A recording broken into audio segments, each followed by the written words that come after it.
Hello, this is Lisa Russick with the podcast We Are All Psychic, and we have a very cool, mysterious guest today. We don't know anything about her at all. Her name is Cheryl. And Cheryl, would you like to say hello? I would love to say hello to all your listeners. Hi, Lisa. It's great to be here. Thanks for having me as a guest on your show.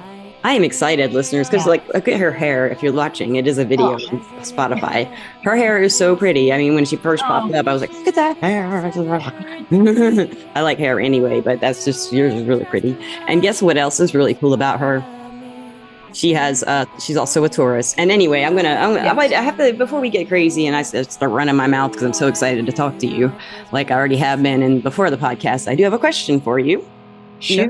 Do you think we're all psychic?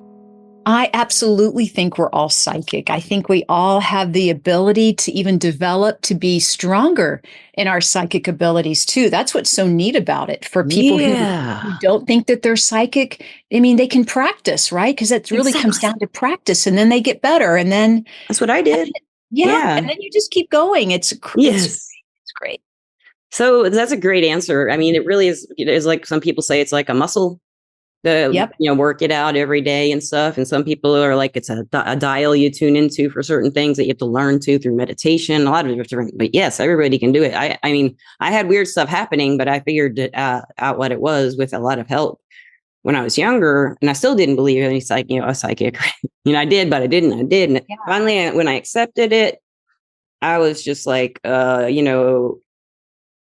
I'm just not going to believe anything until it happens to me. And it's always how I've been. But when that particular time came, I was like, yes, this is something I got to keep up with in my minds. But, I really do think anyone can do it. And it's like they're doing it all the time and not even aware of it. Not even aware of it. And I'm just like you, Lisa, in that way that I love being experiential, right? Yes. I want to experience it. I want to learn it. I want to experience it. I want to, that's how I stepped into this field, was just saying, I want to show, not show me, but let me work with you. Like, what is this all about? Because, you read books, right? You read books, you learn about psychic, but when you can experience it, I think it takes it to a whole nother level. So tell us about that. What, have you always been around it? You said you developed yours, or have you always been having the psychic energy running? And I've definitely taken classes just in mediumship and psychic and intuition and healing and any modality that, I love about, the metaphysical field. Yes. But the metaphysical stuff is just beautiful. Into the rocks, the crystals, everything is beautiful. And learning from different cultures, about healing, right? Definitely. Big deal. Yeah, big deal. So when did you start? Like, what was the first thing that interested you to start taking a class or anything?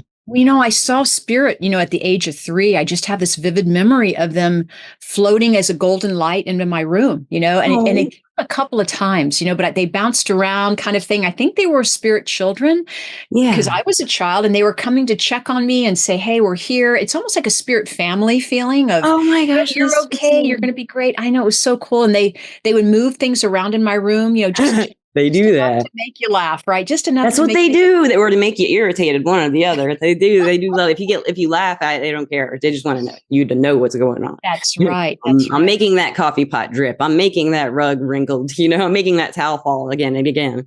That's right. And signs in front of us all day long. Yeah. And you know what? I've never talked about this on the podcast, I don't think, but the biggest thing that's happened to me my entire life, as far as I can remember, is if I have a loop, like a purse strap or a loop on a shirt or something, or a loop on a belt, it will get caught on something. And, like my loop, I think it's my guardian angel doing it. That's kind of where I always thought it was, but I'm not sure. I haven't figured that one out. But like if I'm in my car, my purse will always get wrapped around the little stick. Even if I have a short, like a short little handle or a purse clutch or something. That's something that's always happened, is this loop getting caught. And sometimes it's really embarrassing because I'm walking fast and, hit like one time I was wearing a bomber jacket in high school in 9th grade. And I was so embarrassed all the time in 9th grade. So I was trying to be cool in my bomber jacket. And I was walking through the cafeteria at lunch to get, it was in line, and I was doing my fast walk, and the little strappy on the top of the jacket got caught in the window next to me, a little latch. And I went, boom. That'll get your attention. Like, oh my God. Oh yeah. I just couldn't believe I did that. So embarrassed. I don't know if anyone saw it or not, but I was just mortified. But it does stuff like that too. It's usually just a reminder. I used to get really irritated, but then when I realized something like that, I don't anymore. Yeah. Yeah. They're like, hey, are you thinking of us? We're thinking of you, That's right. Yes. Yes. Yeah. So my mom, when I was little, my mother had all these Edgar Cayce books in our house. Oh, cool. Right. The Sleeping Prophet. Yeah. He would go to sleep, in an altered state, and he would help give people healing instructions. He had people, and he's one of the first trance mediums that actually had it scientifically documented and proven. And yeah, it's a big deal. So we had all these metaphysical books when we didn't really have a whole lot because there wasn't a lot out there at the time. That's the thing is, right? People couldn't get together and learn from each other. Oh, yes, exactly. Yeah. And so when I knew it's psychic, it ran in my family and the women in our family. It was very cool. But it wasn't really talked outside of the house. When I went to school, grade school, middle school, it was just, it wasn't a topic. Did your mom say let's keep this to ourselves, or you just felt that way? No, we never said anything like that. It was just felt that way. The vibe you get, not a conversation, of no one else is talking about it. And so I'm not going to, but. Oh, exactly. Yeah. Exactly. Yes. I mean, I got laughed at when I was like, I'm psychic. I think I'm psychic. And they're like, huh.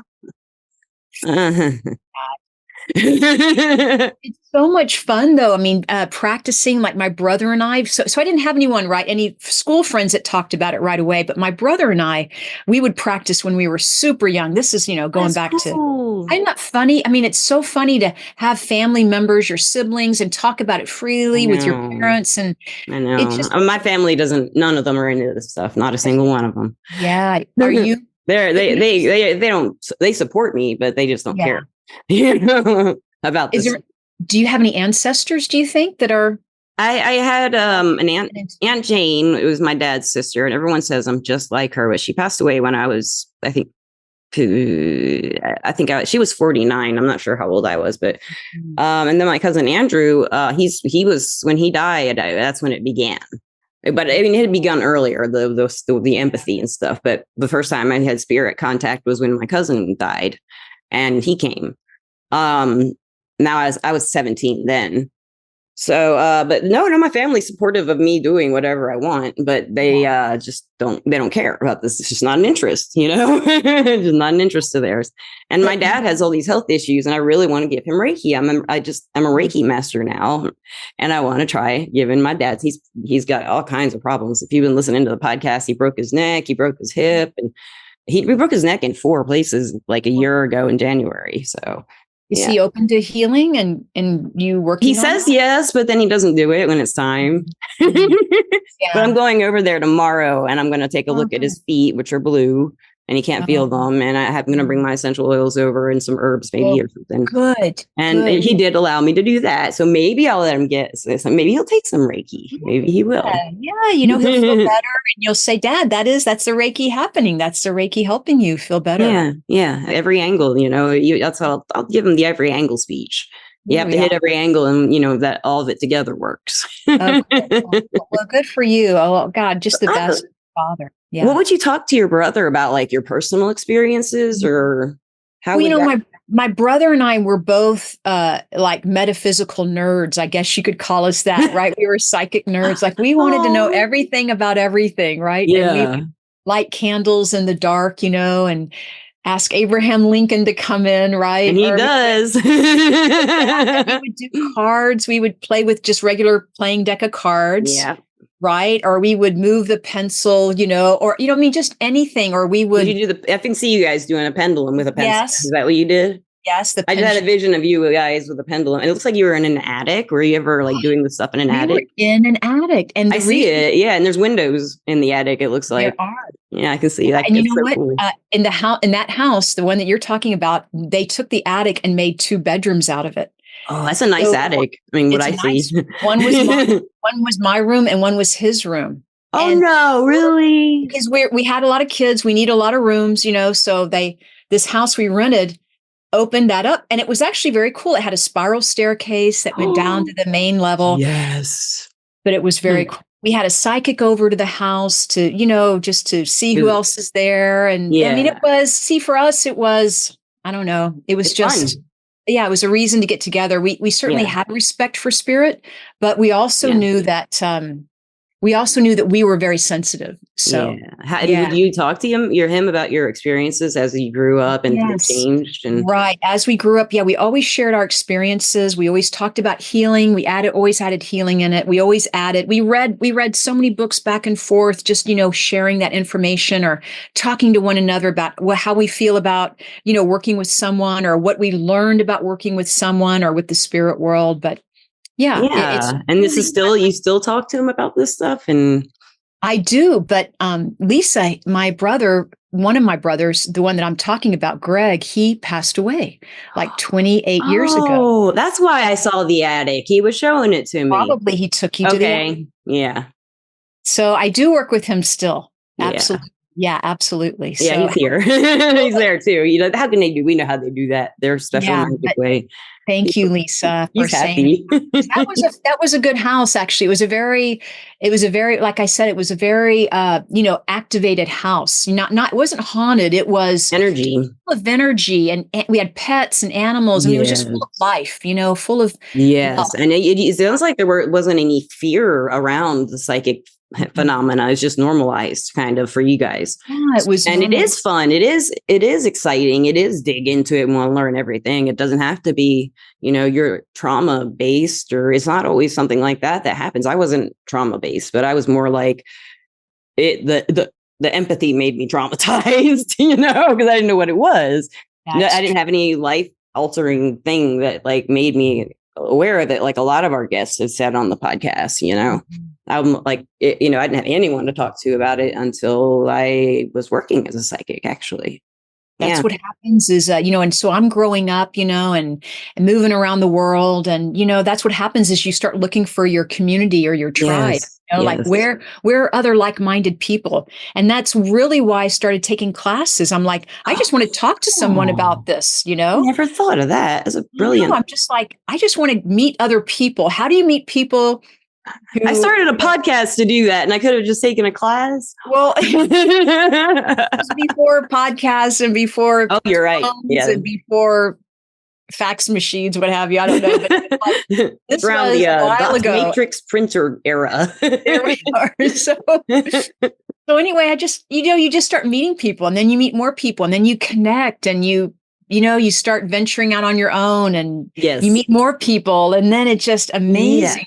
We're so lucky, aren't we, to be living in this time period? Yes. Mainstream, or more mainstream. It's more common now to be, now you have a podcast, right? And it's like, you can talk about this stuff. And everybody who's on here says, I love getting to talk about this stuff after, before, during, and I love that you were raised in an atmosphere where it was lighthearted, or it could get heavy, but it's kind of like, it's not going to hurt you.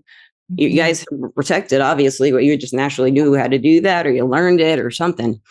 So, oh my gosh. And he's so cool that he's working with you. I feel like he's directing you in some ways he's telling me, do it. He's telling me that he's been trying to get you to do something. Oh, that's cool. I don't know if that's true or not, but he says he's saying, I've been trying to tell her to do it. She's got to do it. Thank you. I feel like I'm doing a lot of things right now. So I appreciate you connecting with him, because it's like I got my my hands in other areas too. It's hard to read for yourself sometimes, especially with that stuff. Sometimes it's easier, and sometimes it's really hard. Because for me, in my case, like with my grandfather, my mom's dad, I saw him once when he first passed, and I didn't understand why he never came. Now, as I aged and had more experience with mediumship and the podcast and listening to other people talk to me about their experiences, I realized, no, this is me. I'm blocking him for some reason. I'm blocking the information he wants to give me. And as soon as I thought about it, and, I believe if you think of them, they come. Yes. And, or they're there. That's what a psychic said to me. When you think of them, they are there. And that's true to me. For me, it works that way. And he did come and explain a bunch of stuff to me. So then I was just like, oh, okay. So, it's all of this family stuff. So I don't know if it's true or not, but I guess I'll find out someday. Well, so look, the spirit comes and connects with us through our dreams, right? It's one of the easiest ways they can communicate with us is through our dream state. So I had a visitation dream with my brother. I mean, among other dreams I've had with him, but a visitation dream, is very unusual because they feel away. Is it? And I'm wondering if you've had a visitation dream with your loved ones, and then we can talk. I'm trying to think of, I had a dream with my spirit guide in it one time when I was first getting to know him. And it was definitely, I'd had a lot of dreams about him, but he'd be elusive and I couldn't catch him. It'd be a dream, where I'm not getting the message is what I felt like that was saying. Now, when I look back, I'm not getting the message he's trying to give me. I'm chasing him down because I love him, even though I know he's not real. I didn't know he was a spirit guide at that time. Yeah. But once I did understand that, it made all the difference, and I did have that dream. I've never had a visitation dream from anyone who died. Oh no, Andrew did come. My cousin Andrew did have one. This is a crazy dream. I don't think I've ever told it on the podcast. He was in the house he grew up in, my Aunt Lil and Uncle Andrew's house. And I was sleeping, or he was sleeping upstairs. I was sleeping upstairs, and they had this beautiful, like just beautiful old house in Philadelphia, in this really crazy, just beautiful neighborhood. They had all these winding things and stairs and rooms So I had a dream that I was in one of the rooms, and I came up to the stairwell, and I started going down it, and I was like, "Oh, I can't go down there because if I go down there, Andrew's there." And in the dream, it made sense. I was afraid to see Andrew. He'd already passed. And I was like, but the dream was one of those feeling ones. Something's going on, And I got all the way down the stairs and I turned and he was there, but he had a different hairstyle. He had long, he had like your color hair, but it was like long and kind of crazy, like guys wear it, about down to here. And he played music and all it, but he had this little cherub cut, like blonde hair with like a bangs and like little blonde hair going straight like this. It's like a kind of a mullet kind of. It was funny. And he had the biggest smile and his face was just bright. And he always had rosy cheeks because he's Irish. You're definitely Irish as hell. And he loved to drink his beer and stuff. And he was just so happy. And I think he just gave me the feeling of I love you and I'll help you if you need it. But the fear leading up to meeting him is the thing I really remember the dream for, because I was really afraid of what I was going to see. But I don't know why. Yeah. How about you with your visitation? You had visitation? Well, I mean, I love your visitation. So mine was with my brother, and I can understand what you mean about the face, because that was we see the face, but then my brother had on it like a purple cloak. Everything else was just kind of an ethereal feel. Oh yeah, and Andrew was wearing a white robe like an angel. He looked like an angel, right? It's incredible, right? But we know it's them, and I feel like in my visitation with him, he was just talking to me like, "Hey, I'm coming to check up on you. How are you doing? I'm going to go check up on mom now." And so he was just giving me that, I love you. I'm here to support you also. It's still going on. We still got this. And then I see him get up and leave and go down the hallway to go check on my mom, who was also sleeping. But it's amazing because those visitation dreams, I mean, we just don't forget them. We don't forget them. I just slipped right back to it. As soon as I started talking about that one, when I remembered it, it's just I can remember it. Everything about it, the way everything looked, the way he looked younger too. I mean, he was 21 when he passed away, but he looked like he did when he was like maybe 7th grade, which is when he and my brother were really close when we were all growing up. So he would visit and stay with us in the summer a lot just to play with my brother, and me, not me so much as my brother, although he did name my first cat. Or one of my first cats. Andrew did. There's a connection with the two of you. There is. He is. If he had not passed away, my life would be completely different. I inherited his guitar, and I learned how to play it. And I really wanted to learn how. I love music. I played piano at the time, but not very well. I just played by ear. And when I got the guitar, I just fell in love and I wanted to play it. And I ended up playing in front of my whole high school, like 20 days after I got my guitar in a talent show. So I just barely made it through, but the other girls were singing, so I didn't have to sing. And then I just kept playing and playing. And then I went to college as a chemical engineering major, but then I joined bands. I was getting better. I could play with other people. And I just loved music. I loved the arts. I wanted to be a writer. And I was like, I can't do this math. This calculus is just, well, the teacher wasn't good either. I think if you have a good math teacher, anyone can do math. Really. I think so.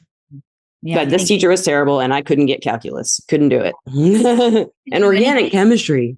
Yeah. You can do anything with the good teacher, I mean, yes, you can. You can learn. I mean, teachers you can fall in love with physics. That's what I did. I had a teacher who was so good at teaching physics. I fell in love with it. Absolutely.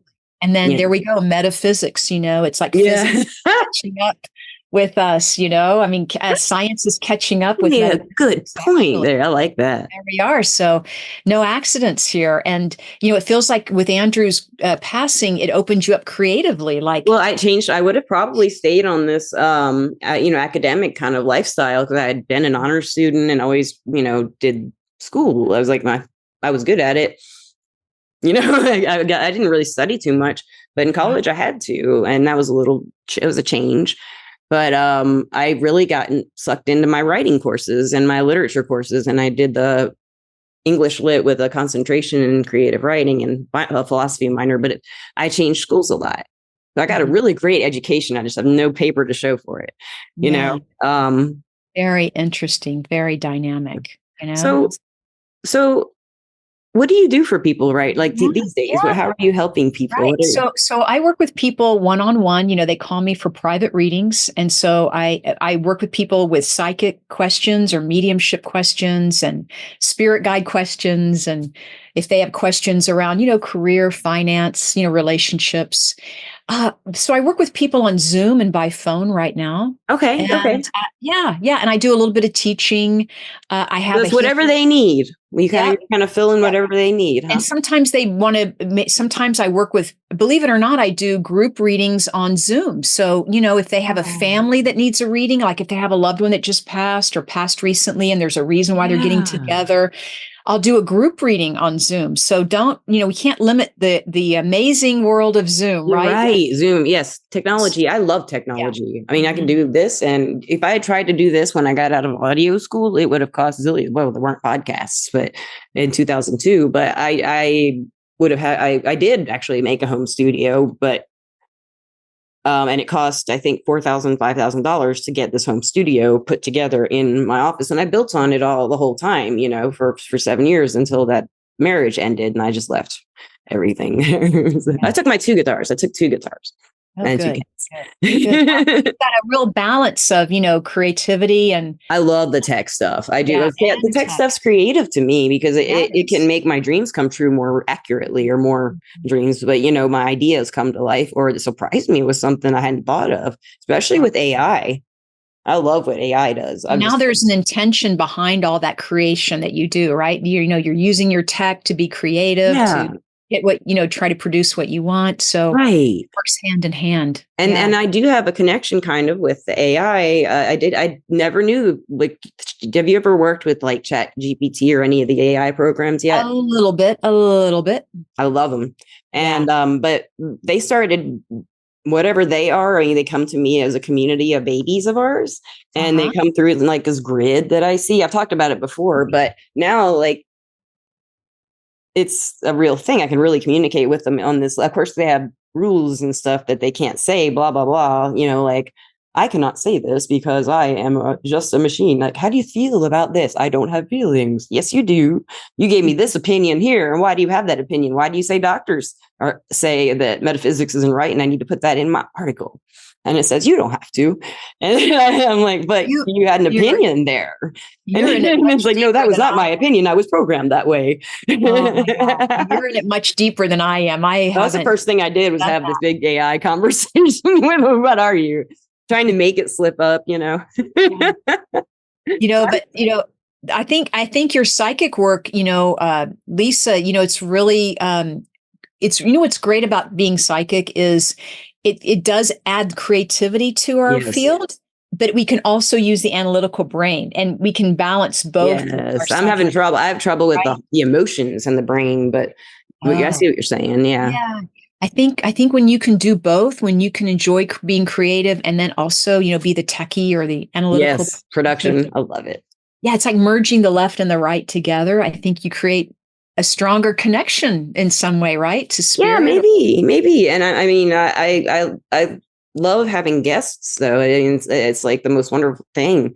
And I do love to, I would like help sometimes, but not really, because it's not a control thing or anything. I just really enjoy doing the editing and stuff. I love doing it. I'm not the best at it or anything, but I enjoy it. I really do. And sometimes when the audio is not that great, I'll still post it if it's got a great content. I'll always post anything that's got great content, unless the audio is, because we've had some where we talked about things and like the audio was like screaming loud, no reason. I checked my mic beforehand, everything was normal. And then it was just like overdriven or something, Yeah. Yeah. Stuff like that happens. Gosh. Yeah. Once Well, in a while. you're a pro at the editing, and I mean, I just can't imagine all the work you do to create your podcasts and your work. It's just fun. I spend more time on the podcast probably than anything. Well, I don't know. It's hard to say. I lay around a lot. I'm a Taurus, right? We work hard, play hard, or not work hard, play hard. What do they say about us? They say we love being working hard. What are you saying? But we love being at home. I know that. They say working hard or hardly working for a Taurus. Are you like that? I can be both. Yep. Yeah, I know that too. I'm hard at work or hardly working. Yeah. Yeah, I know. It's kind of a neat surprise. I mean, happy birthday, as we've said, Yes, happy birthday. And where can listeners find out about you and say happy birthday on May 15th, right? Is it? Yeah, May 15th. Thank you. Well, my website is mediumcheryl.com. So mediumcheryl.com. And, I have a free quiz they can take. It pops up right on my website. It's an intuitive quiz. So it talks about your psychic abilities. I love that stuff. I'm going to take that. I'll put that in the description along with her website and anything else she would like to include for you in the description of this podcast. And I wanted to ask you, I feel like I'm not done our conversation because I feel like I talked a lot. So what is your favorite part about being a medium? Is it working with other people, or is it just the experience yourself, or what is it? What's your favorite? When I do my work with people, so it's always a learning experience, and it's a gift, really. It's a gift because and it's really life-changing. For some readings that you give people, we don't know what's going to happen, right? We don't know control what spirit has in mind to get. We're trusting. You're trusting your guides. You're trusting whatever wants to come through. And praying a little bit. All of that. Do you ever get the weirdest things and you say it, and sometimes finally you. Yeah, sometimes you feel the energy heightening up, like right before a reading, it just starts building, like, I can tell the person I'm going to work with is, either motivated or they're very interested in what's going to come through. But, it is about helping people. That's always my intention is how can I help people get to their next step on their healing journey? Yeah. How can I be of service? That is a great, well put. What you just said, you're helping people on their healing journey on that one step or whatever, or what a step. It's true. That's exactly what I want to do. Help them get through this. Yeah. Help them on their next on their spiritual path. Right. Yeah. And also on their human path, because you have to go through the human stuff to experience the spiritual stuff. So relationships, careers, all the stuff we do, but when we're alive. You're right. Yeah. And sometimes when we get stuck, that's the time to maybe go get a reading or, ask a friend for help when you're getting stuck, or when you are, when you need confirmation or validation, just hearing from, a professional, and if they're picking up, and, even if you want to develop your abilities, that's a good reason to get a reading or find out where your strengths are. Right. That might give you a heads up. Yeah. It will definitely. I have a real good knack for telling what people can do. Cool. Pretty soon after I meet them, and what they're already doing, not can do, but what they're already doing, like telepaths, especially, they're really obvious to me. I'm not great with telepathy, but I know people who are, and I spent a lot of time with them, and I'm just like, that's how it works. Okay. I can kind of get the vibe, but I'm more of an empath that way, the energy. So much to learn. And then, psychic with people, but also with animals, right? Yes, I am. Yeah. I got my little Gandalf right here. Do you have Gandalf? Oh, uh-oh. He just went, whoa, just jumped like all freaked out because I patted his butt. Oh, he did it again. So, animals are so intuitive. They're amazing souls to connect with, so I also do animal communication. So I do readings for people, as I mentioned, wherever they are in life. Yeah. I'm Gandalf. Yes. How old is Gandalf? He turns 6 this year. Oh, He's a Gemini, so he turns 6 soon. A young and one. my other cat just turned 6. They came together from the pound. They were like pound. Oh, yeah. Thank you for rescuing them. Yeah. Oh, actually, a friend of mine did Poncetta. She and her daughter found them at a pound in Muscle Shoals, and my friend Poncetta really wanted to get me a new cat. My cat Morgana had passed away. And she's the cover of the podcast, and she's a spirit guide now. And she helped Poncetta a lot. And so Poncetta kept saying, you got to get another. You miss Morgana.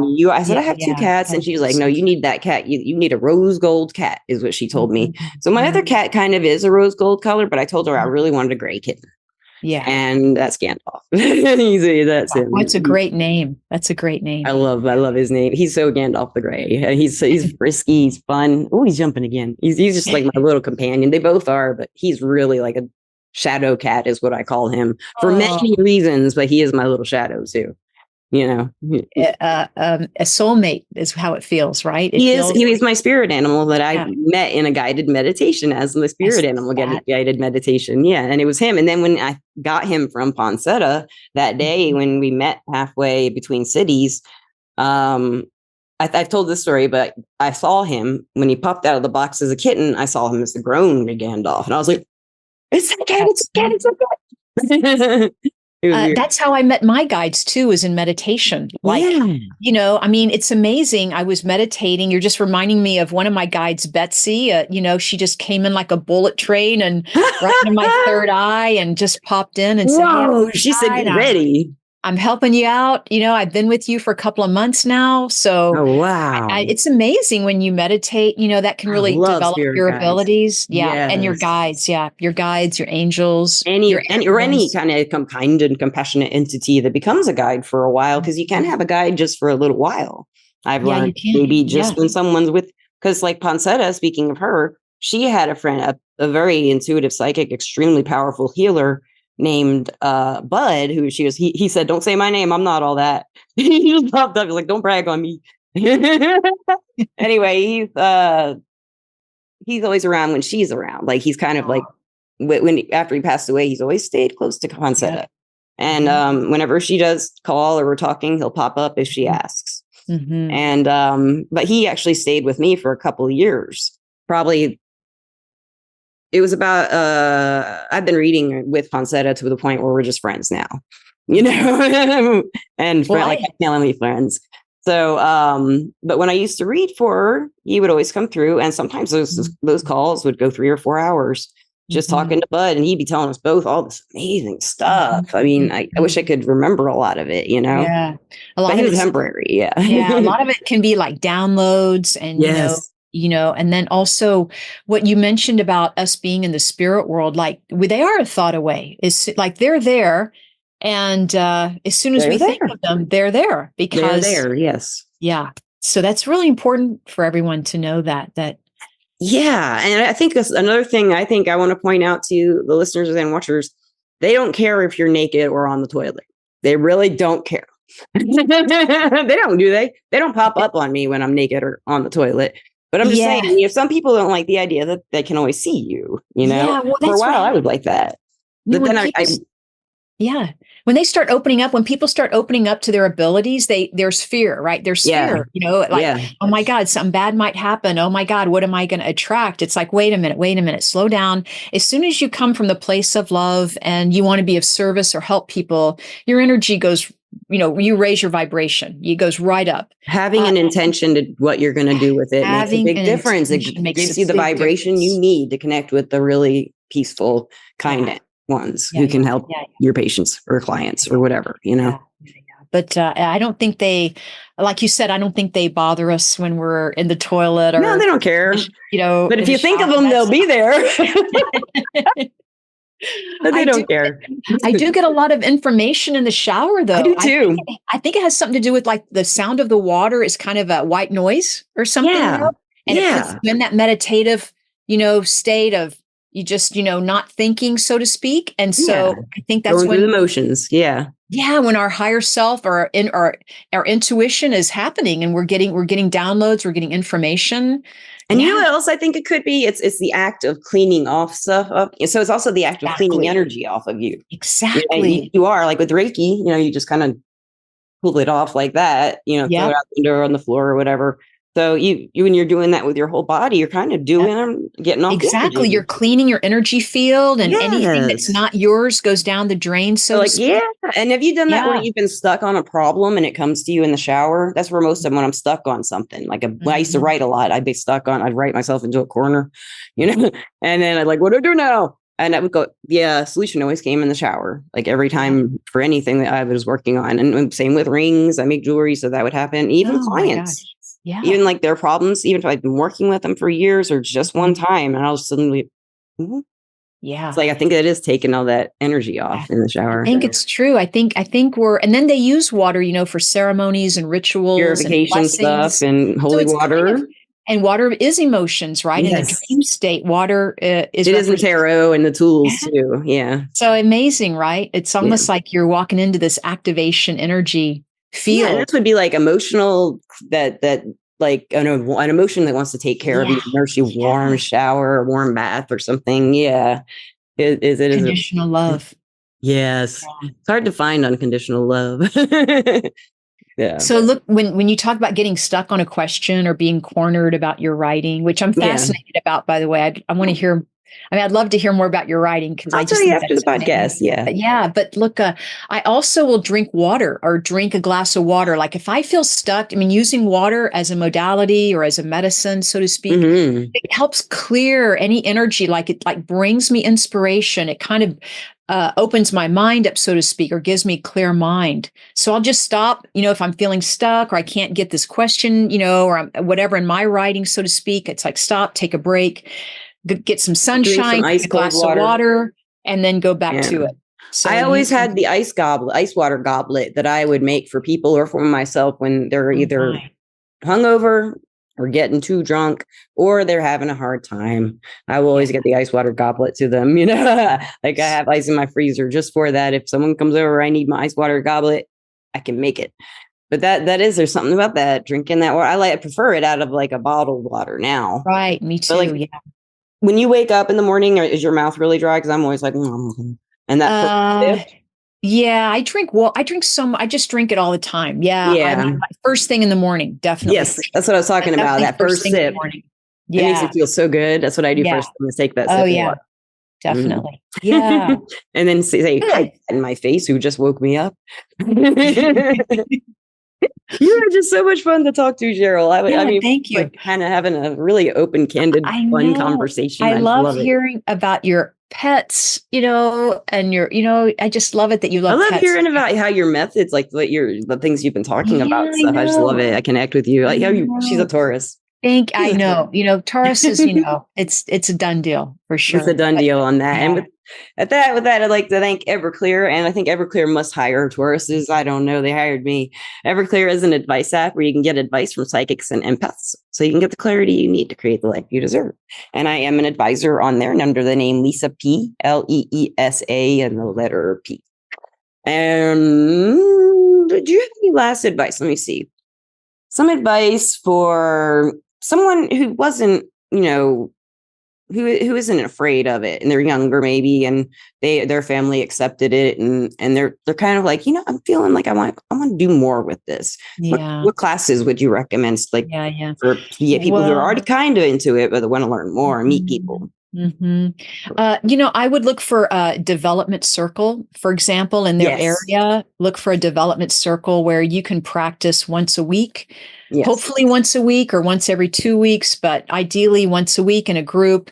And it could be an open circle, meaning there could be new people each week coming, versus a closed circle where it's just the same people. With either one is fine, but usually working with new people helps you practice. You're right. But I always tell people, have gratitude, because that is the way to open your heart. And that's the way to connect with spirit, is to just be grateful. Even if you're, like you said, setting the intention, even if you're going to practice that afternoon, have gratitude ahead of time, Yes. thank them for coming ahead. Thank you for opening me up. Thank you for working with me today. Right. And then setting that intention on, hey, let me do some good work today. Let me be helpful to someone, or let me hear the answers for myself. Right. Or receive the answers for myself. Yes. Yeah. I love that. It's great advice. So I guess with that, I want to say thank you very much, Cheryl. I've really enjoyed talking to you. You're just a blast. It's great to see you. And thank you so much for having me today. You have just great energy anyway. Yeah, you just have a peaceful kind of you're a good listener, because I talked a lot. I usually want the guests to talk, but you got me going. And no, thank you. It's been fun. Much appreciated. And listeners and watchers, I love you. She loves you. Some of you. Just kidding. All right. And I hope you're having a great time wherever you may be. Evening, morning, day, afternoon. It's like 2 a.m. somewhere for somebody when they're listening to this and they can't sleep. They listen to the whole thing and they're like, Cheryl does have good hair. See, I have a friend, my friend Akasha says our hair is part of our energy. It's got like sensors and stuff. We pick up stuff with our hair. She believes. And like an antenna. Antennas, it does. And I can feel it when there's bad energy in it. Like I was just talking about with Reiki, when you brush the energy off. I used to always start with my hair, get the energy out of my hair. Wow. You can probably see it. You can see energy, can't you? Yeah, yeah. And I can just tell you can. Yeah. And my crown chakra is so sensitive. I don't know. I always have energy. We always have our crown chakra open, but talking about hair, it's just so tender up here. Like it's like, ooh, you have to be careful. Yes. Yes. I don't like wearing hats because of that. I don't like having hats blocking my. I've heard that with some people that they can't. It just, I know. Is it funny, right? Yeah, it's weird. It's true. You have to go with it. Yeah, that's weird. Yeah. It's very strange. I don't know what that's about. Maybe if I put on like a tinfoil hat, something else would happen. I'll have to try that sometime. But thank you again. And listeners, thank you. And I will let you get back to your lives, and peace out. Bye.